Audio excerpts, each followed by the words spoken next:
Good evening, everyone. Welcome to the April 23rd, 2020 Board of Education meeting. Would everyone please join me for the Pledge of Allegiance? I pledge allegiance to the flag of the United States of America and to the republic for which it stands, one nation, God, indivisible, with liberty and justice for all. Thank you. And may we have a motion, please, to move out of executive session? So moved. I think that was everybody. Okay. You picked Cindy. Okay. Meanie. And second by Mike. Suf, all in favor? Aye. Here we go. Okay. Our new business will be mostly finance and capital project this evening, budget business. Brian, can you please lead us through the discussion of the tax cap and budget implications? Sure. If you don't mind, Tammy, I think I'm going to take care of the quick ones first with the seeker resolution, and then we could dive into the presentations if you don't mind. Sure, that's fine. Okay. So first up is our annual seeker resolution, and what that is the state environmental quality review of capital projects. We have to do one in regards to our $100,000 capital outlay. We usually do this every April-ish, May-ish, right around the time of the budget vote, because we set aside $100,000 of the budget for these projects. So we do this in conjunction with that. It doesn't matter that we don't have the normal May budget vote, because what will happen is normally the day after the budget vote gets approved, we submit this right to SED, because these are quick projects and we have it ready to go. We can still submit prior to the budget vote in anticipation of a yes vote and approval on the budget for the $100,000, so they could get started. And if anything changes in that regards, all we do is contact SED and they pull the project. So no harm, no foul. We're just lining our ducks up in a row. And this is one of the first ducks with that $100,000 project, which is going to focus on LED fixtures on the exterior of Schrader, focusing on the front parking lots, converting that.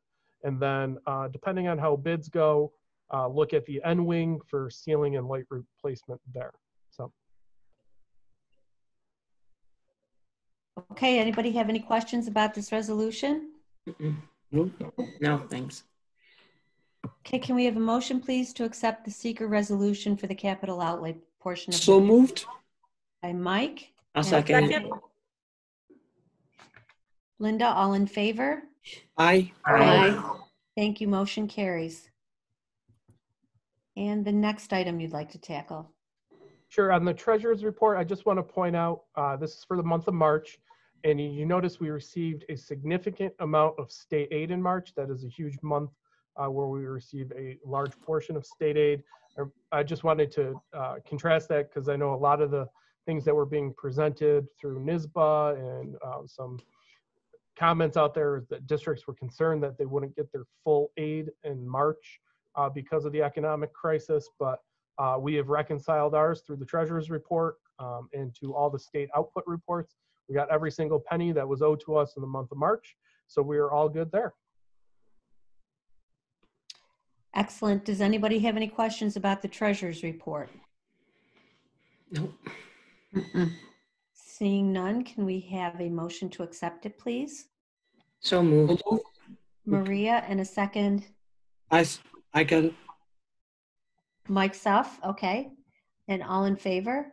Aye. Thank you, motion carries. And did you want to move on to Sure.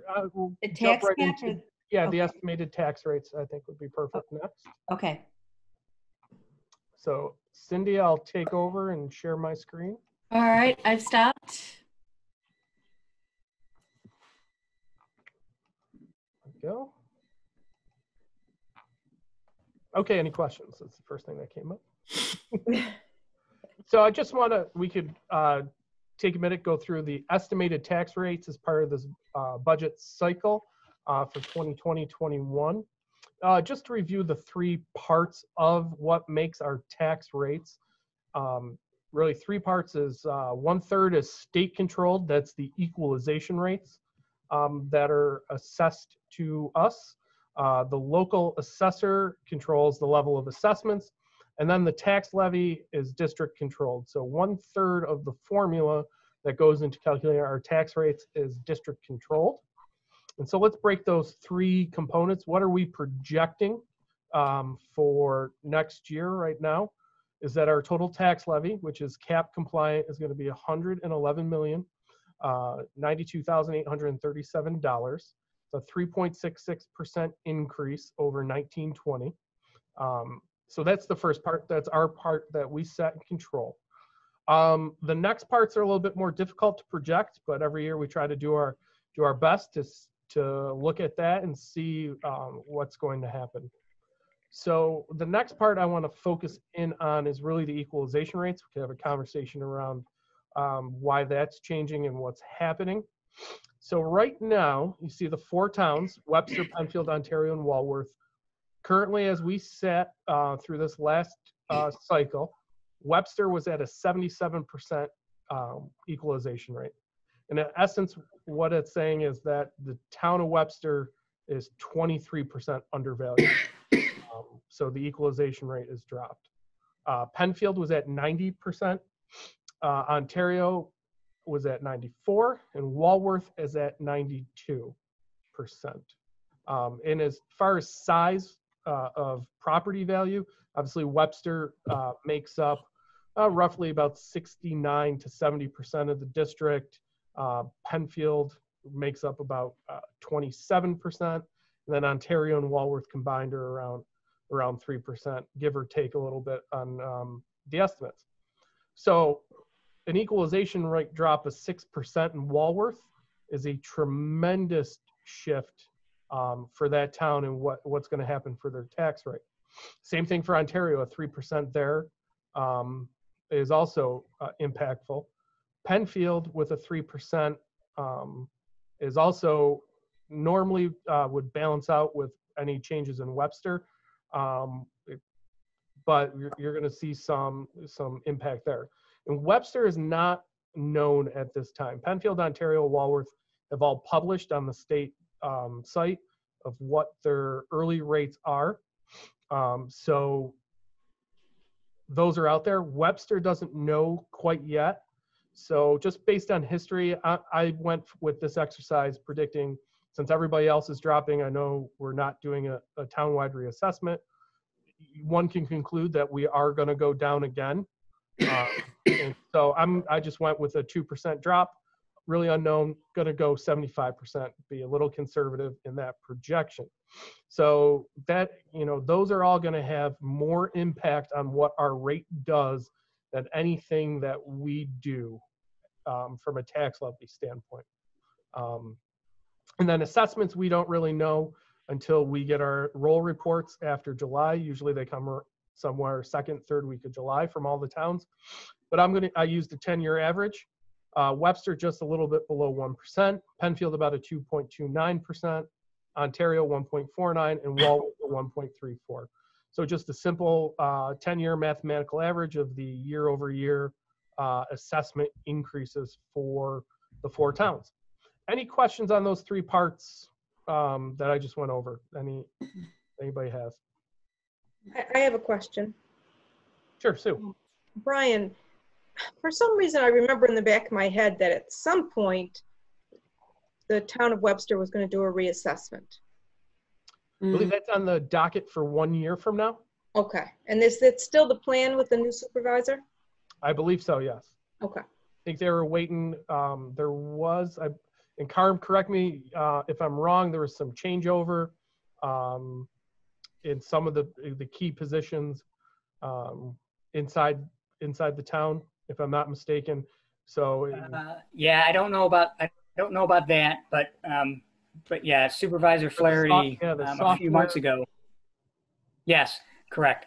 So a few months ago, Supervisor Flaherty did mention that they were still on track to do a townwide reassessment in the next 12 to 18 months.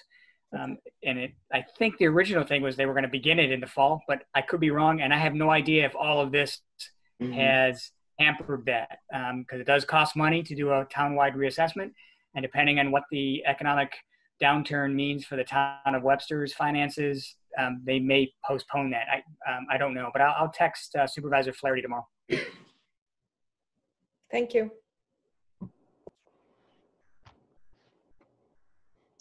Anything else before move on to? All righty. So the four towns are true tax value, 1920, there's our rounded rate to 2 decimals. And then an estimation using the indicators from the last slide of what would happen to all the towns. You see somewhere in a 2 to 3% rate increase for Penfield, Webster, and Ontario. Webster with the smallest increase because I'm projecting the smallest equalization rate drop. But in essence, every percent on the equalization rate equals 1% on the tax rate from an impact. Those minor changes, one way or other, is due to the assessment growth that was projected and the overall assessed value and size of the towns in comparison to the district as a whole. So you're seeing those changes, and how I alluded to earlier with Walworth, you can see their change is drastic, above 6% with that equalization rate change being the primary factor, and given their size in comparison to everything else. Okay. Overall, if you compare us to the east side, our tax revenue per student, so this is just taking a look at our levy, comparison to our enrollment, that we are well below the average on the east side of Monroe County, and how much tax revenue we generate per student in comparison to our counterparts. So that is just a simple levy to enrollment population based on 2018 data that was available. So just to review what our levy amount is, I promise you this will change in August. What happens is in June, maybe even for first part of July, but more than likely in June, we will get a list of re-levies from the county. Usually averages between $40,000 and $60,000. So we'll get that re-levy amount, and then we will, when we go to do the tax warrant in August, subtract that amount from this amount. And that's the amount we will raise, because we will get those re-levies to make us whole regardless. The four numbers, 87, 75, 91, and 86, those are the equalization rates. Those can be changed up until August by the state. August 13th, 14th, 15th, somewhere in there is usually when they get finalized. That's why quite often we've had changes in the past where I have sent the board a tax warrant on a Friday and then had to redo it right before the actual tax warrant meeting, because the state can change those up until the last moment. And I am 100% guaranteed that these rates will not be the same when we come in August to do our tax warrant. This is just the best estimate with the information we have available right now for you guys to look at. And I guarantee you these will not be the same when we come to August, because the variables change so frequently.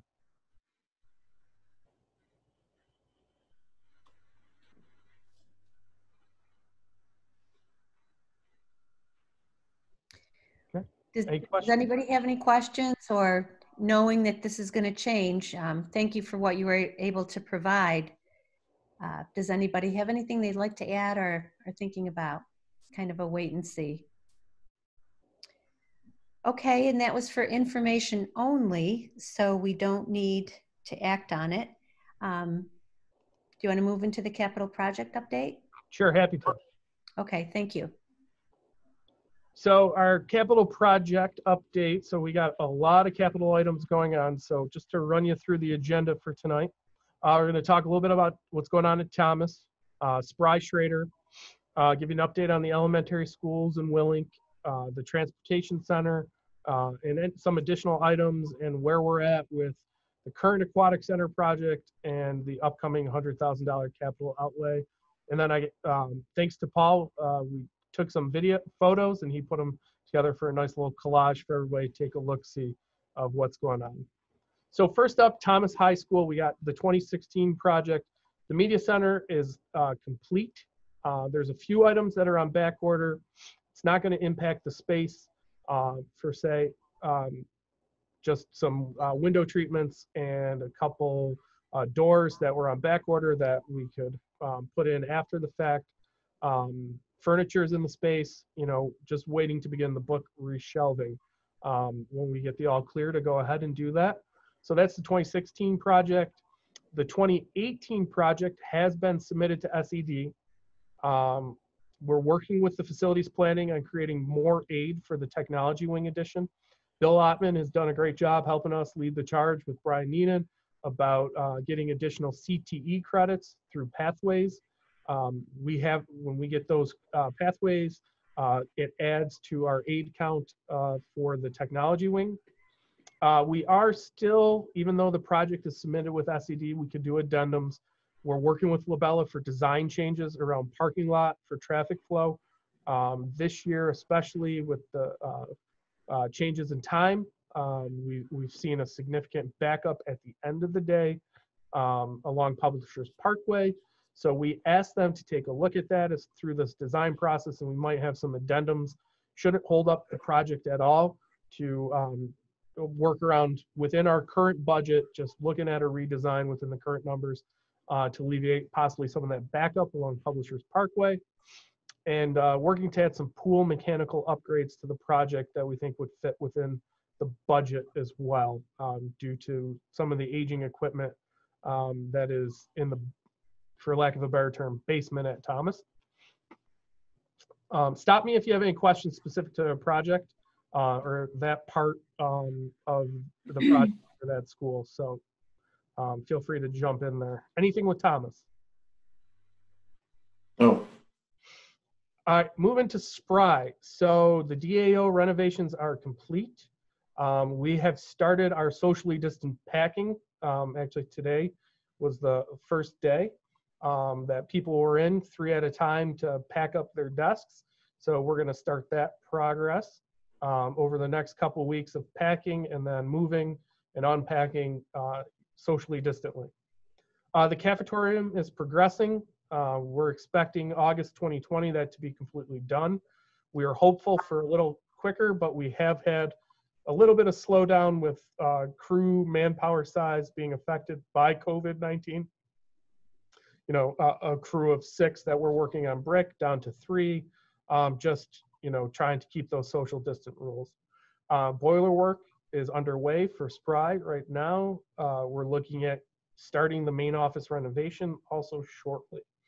If school continues to be out, we'll look to start on the new library ahead of schedule. So we're looking around May 15th to make that decision point. That's something we could take the old cafeteria offline and convert and start that with the library. And then the new CSE and registration suite on track to be completed in September of 2020 at Spry. To Schrader, couple things going on right now. The field work has begun. So remember, we've already submitted and gotten approval for first part of Schrader's work. So it's dug out back there. If you know anybody that lives on Dibbles Trail, they can snap you a video of what's going on. Erin Burns, one of our Wonder Care coordinators, sends me a video every day so I could see the progress in real time. She lives right back there. And so that has begun for the new track and field and the fields back there. Parking lot work, similar fields in the main entrance will be this summer. All the internal work is still sitting at SED waiting for approval. Hopeful for a late summer, early fall approval for that. And as a reminder, what's in that package? It's the library media center, it's the bathrooms, the main office, wall repair, and some abatement and door repair throughout the building. So those are the things that are still sitting at SED, hopefully in the next couple months we will get approval on. Willink and the elementaries were also submitted to SED together. Comments back in regards to the drawings. Hopeful for May in a month, getting that back. We've been meeting with principals and staff. That's been ongoing throughout this project. And what's getting done, the library media centers at all the elementaries in Willink. HVAC support at Willink is getting done. Main office vestibule security upgrades for Willink and the elementary schools. At the elementary, windows and security upgrades, playgrounds, parking lot renovations as well at the elementary. The only building not getting new windows is Plank North because they just had them renovated as part of the 2016 project. So the other 6 buildings are getting window renovations as well. Next up is transportation. We've submitted that to SED for improvements. This also includes the digital radio conversion. What's holding that up? The actual submittal is got its approval from SED. It is good to go, but the final say on this comes from the DEC because we are mitigating some of the protected wetlands that our transportation center encompasses. So we do not have a current time frame of when the DEC is going to get around to approve that. Some additional things we're looking at, hopeful for some favorable bids.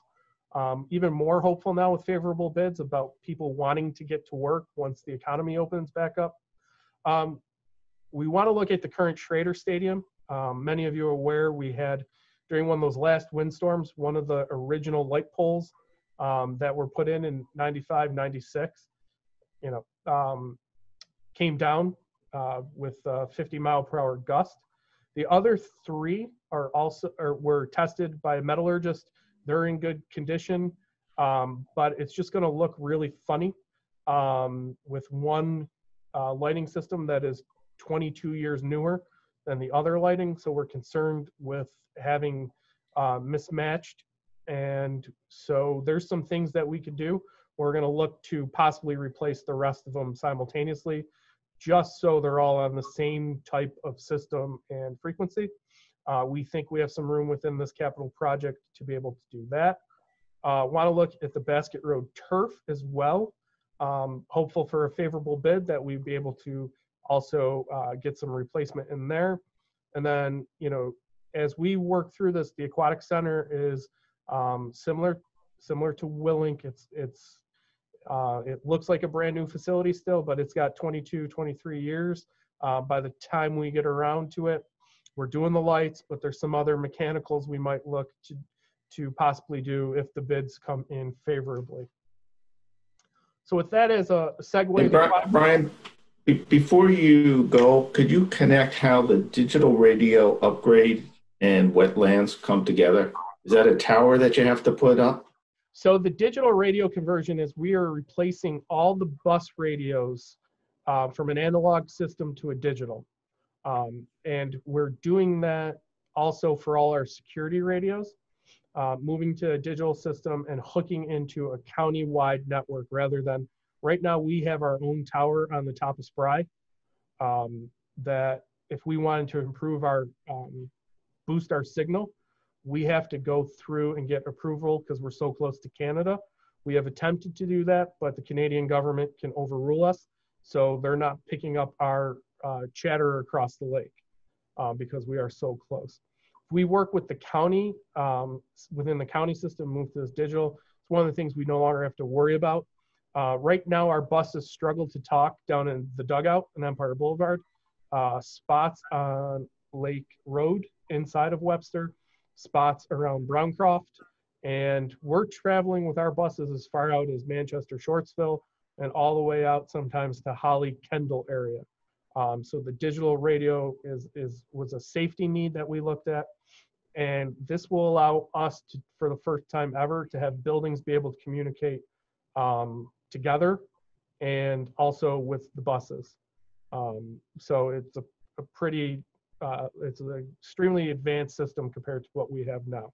The reason why it's part of transportation is because everything in transportation is 100% aidable. So this digital radio conversion is focused on converting the bus radios for that reason. Not really tied to the wetland mitigation. It's just that's the way we submitted the project to SED. Okay, thank you. Since it's wrapped together, it gets held up by that entirely. But in the long run, it will be better for aid purposes. Thank you. Mm-hmm. So right now, the Aquatic Center, all the lights are being converted to LED. Should be completed in a couple of weeks. These funds are coming from the 1920 capital project, capital outlay that was approved last year. And it was a little pricier than $100,000. So we had some wiggle room inside of the 2018 project for Schrader. So it wasn't much, it was $20,000. So the 2018 project is sucking up the rest. Want to look for the Aquatic Center. One of the things, if bids for Schrader do come back favorable, the original scoreboard, we're putting some significant amount of money to fix it. A lot of the electronic components of it are starting to fail. It's becoming harder and harder to find that level of technology. So it's one thing we want to take a look at is for possible replacement, because within a capital project, it becomes aidable versus if we're just buying it in the buildings and grounds budget. So it's something we want to take a look at. And then just some of our other work right now, focus on energy management. Like I said, with the seeker that we just approved for Schrader exterior parking lot lights to convert to LED, and then the N wing, the elementary, the sister schools in DeWitt. From the work that was done now 2 summers ago, we need to get back in there, do some bathroom repairs from behind the wall to shore up some of the wall that had some issues when snow load and settling. Hopefully, maybe we can begin that shortly. We've done some work to test out the repairs, and it held through the winter. So we want to go ahead and do that for the remaining bathrooms as well. And then Paul's great video, I'm just going to hit play on it for everybody to show you so you can see what some of the changes would look like in real time.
Nice. That's awesome. Yeah. So It's so exciting to come back to these upgrades. It's incredible. Thank you so much, Paul. Awesome. And I appreciate the fact that there was no commercial at the beginning.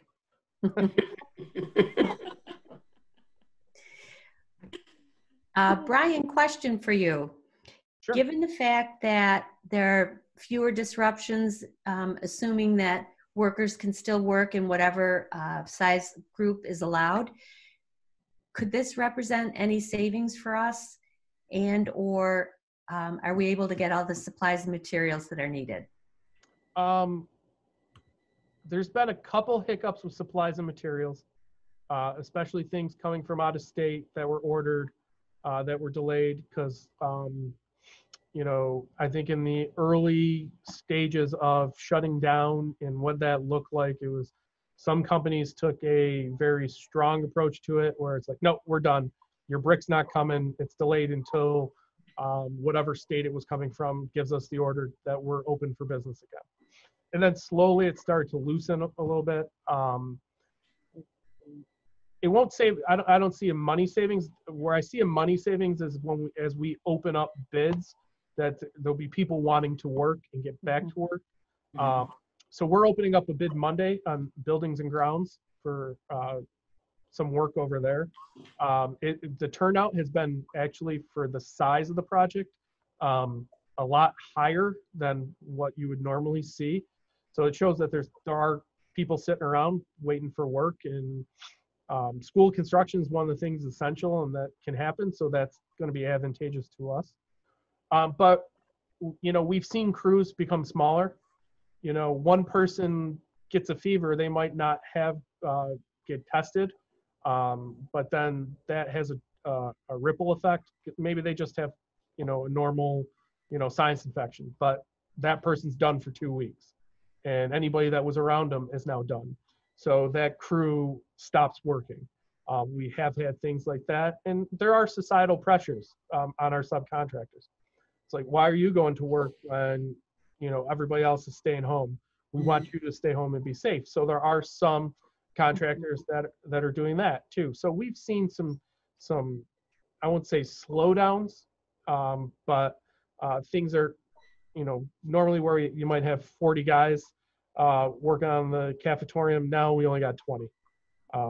So not really a cost savings there. Just, you know, I think we're still on track for everything to be done in time, like we hoped, just not as fast as it was going before. Did that answer your question?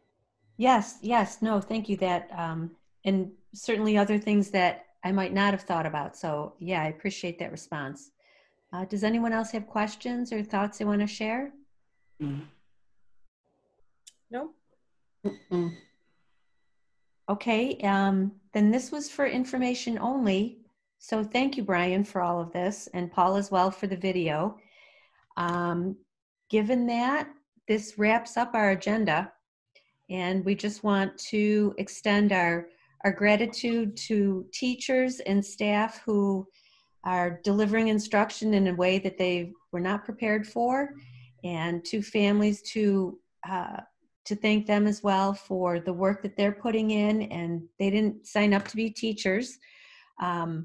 So we're very grateful for all the effort that's going on across the district to get us all through this and to the other side and back into these buildings that will certainly seem very welcoming by then.